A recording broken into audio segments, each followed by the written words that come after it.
How to deposit checks with Santander Mobile App. So let's get started with the tutorial. First of all, download the Santander Mobile App on your device and make sure to log into your account. Once in there, select Pay and Transfer from the home screen. After that, tap on the Pay in Check. You will then be shown a list of things to check before paying in your check. If everything on this list is correct, then tap Confirm and Continue. Now select an account where you want to deposit the check to. Then choose front of the check. If the app asks permission to access your phone camera, tap OK. Then you will now be able to take a photo of your check.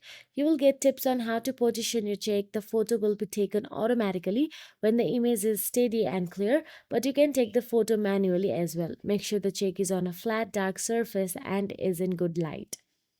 Once the front of the check is done, now you can tap on back of the check to take a photo of the back. The camera will show again. Take a picture to continue. Once you have taken a photo of both sides of the check, tap continue option available there. Check and review the date and amount. If all details are correct, tap deposit check.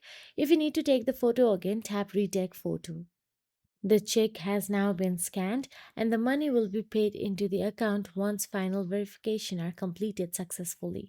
So that is it. If you found this video helpful, please like, share and subscribe, and thank you so much for watching.